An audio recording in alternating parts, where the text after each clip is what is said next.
When most people hear Islamic governance, they picture a rigid legal system, a state where every decision is dictated by codified Sharia law. But this is a modern projection onto history.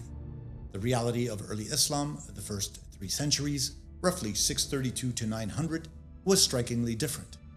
Governance was guided by moral sensibility, ethical values, and political pragmatism, not by strict ideological enforcement.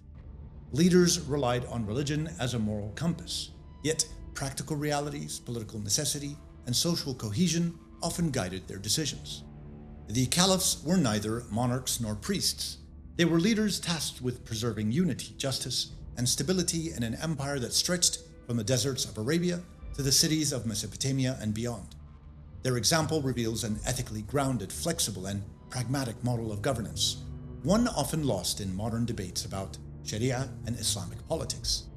In this video, we explore the Rashidun Caliphs, the Umayyads, and the early Abbasids, examining how early Muslim leaders navigated political realities without an ideologized Sharia, and what this tells us about the political spirit of early Islam. The first decades of Islamic governance were marked by flexibility, consultation, and moral judgment rather than codified legalism. The Rashidun Caliphs, Abu Bakr, Umar, Uthman, and Ali, were successors to the Prophet Muhammad, entrusted with maintaining unity and justice. Abu Bakr faced the immediate threat of the Ridda Wars, the apostasy wars, as several tribes refused to pay zakat or recognize the authority of the newly formed Caliphate. He confronted these challenges decisively, but not purely on legal grounds. His priority was political and social unity. Abu Bakr emphasized that rebellion threatened the survival of the community, and he thus justified military action using religious principles as moral authority rather than applying any rigid legal Islamic code. Umar ibn al-Khattab combined piety with administrative genius. Umar established a state treasury, judicial oversight, and structured taxation, effectively creating one of the first functional bureaucracies in Islamic history. During famine or hardship, he would temporarily suspend legal Islamic punishments, showing that the protection of human life took precedence over literal interpretations of law. In Medina, he is known to have intervened personally in judicial matters, favoring mercy and fairness over strict application. Uthman ibn Affan centralized the administration of the Islamic nation while also standardizing the Quran, a move both religiously significant and politically stabilizing. Uthman faced criticism for nepotism and favoritism, yet his administration relied on practical governance. Governors were appointed to distant provinces, maintaining control through political legitimacy and efficiency rather than legalistic enforcement. And finally, Ali ibn Abi Talib, who governed during the First Civil War, the Fitna Wars. His challenges were immense: tribal loyalties, regional divisions, and disputes over legitimacy. Ali's approach reflected the tension between moral idealism and political reality.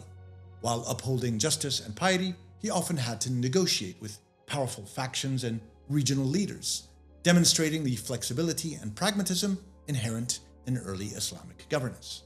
Again, not strictly following codified Islamic law. Hugh Kennedy clarifies in The Prophet and the Caliphate, Foundations of Islamic Governance. The early caliphs prioritized unity, justice, and practical governance over literalist enforcement of religious law. This approach is cemented by the various themes representative of the Rashidun era. Governance relied on shura, meaning consultation, and ijma, meaning consensus.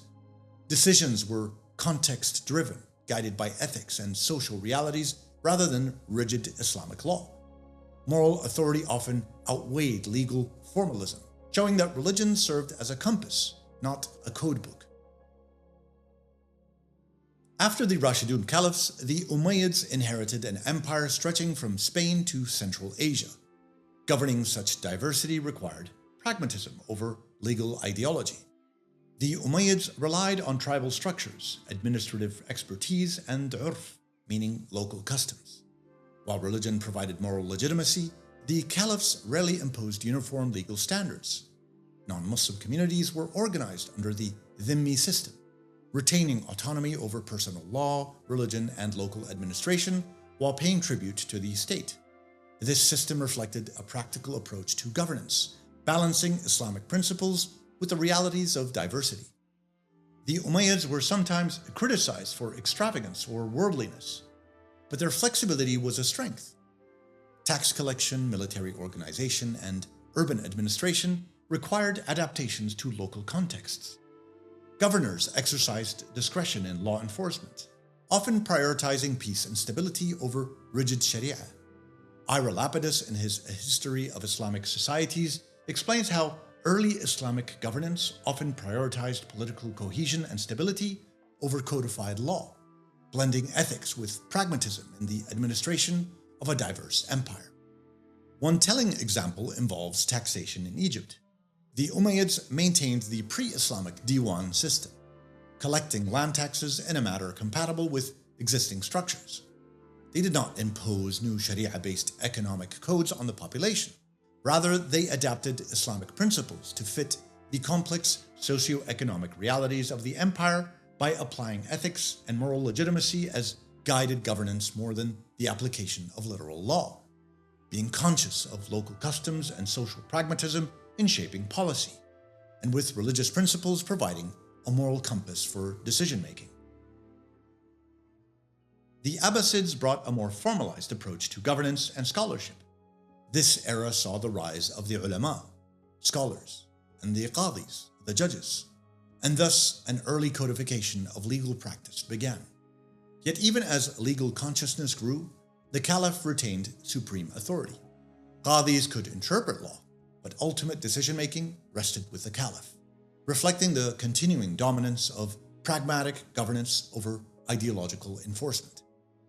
Courts addressed disputes according to Quranic principles and the Prophet's traditions, but rulings were influenced by context, ethics, and societal welfare.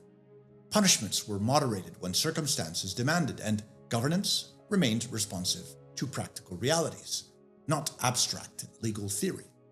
Even in Baghdad, the Abbasid capital, provincial governors exercised discretion in law enforcement, adapting rulings to local conditions, tribal dynamics, and the needs of diverse populations.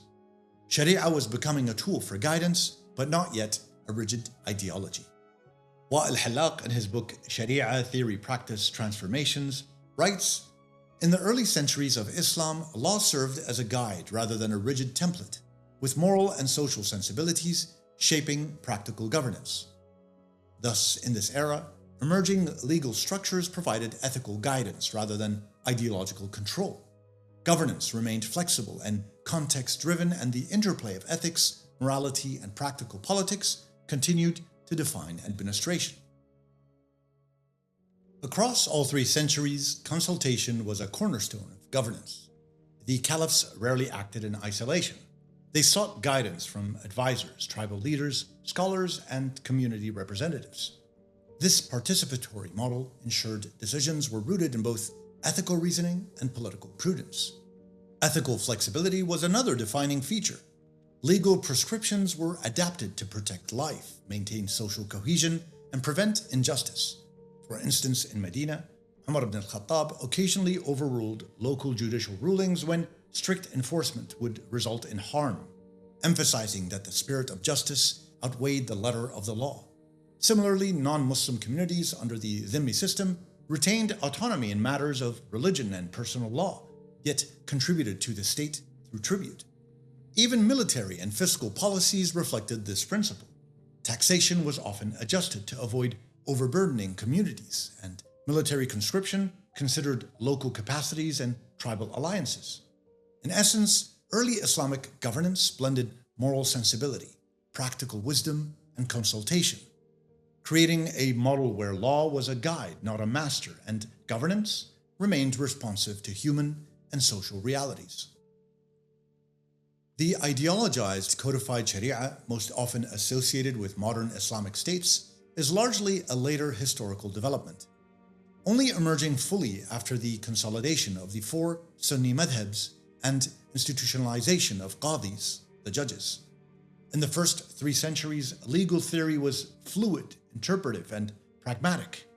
evolving alongside social, political, and economic realities. Ali Abdul Razak's Islam and the Foundations of Governance emphasized that the Prophet's political leadership was ethical rather than legalistic, and that early caliphs governed through consultation, practical judgment, and moral authority.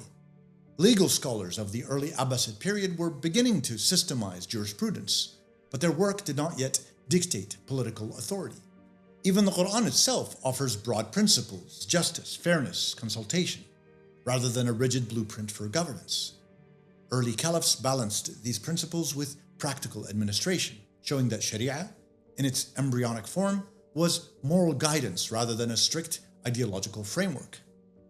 Modern notions of Sharia-dominated governance retroject a later historical evolution onto the first centuries, misrepresenting the flexible and ethical nature of early Islamic leadership. The first 3 centuries of Islam illuminate a model of governance that was ethical, flexible, and deeply pragmatic. Leaders ruled through consultation, moral reasoning, and careful judgment, prioritizing justice, social cohesion, and stability over rigid law.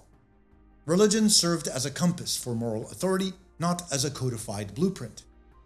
Sharia, as a formalized legal system, emerged gradually through scholarly interpretation and practice much later on in the story of Islam. The early caliphs demonstrate that political authority could coexist with moral governance, balancing ethical guidance with real-world challenges. Governance was principled, but it was also adaptive, allowing leaders to respond effectively to crises, tribal politics, and diverse populations. This period challenges modern assumptions that Islam's essence is inherently theocratic or legalistic. Early Islam reveals a polity where values guided politics, law was interpretive, and authority was accountable to ethics and community needs. It is a lesson in leadership. One can govern effectively while remaining morally anchored, flexible, and responsive to human realities. Early Islamic governance was, in short, moral in spirit, pragmatic, practice, and enduringly relevant.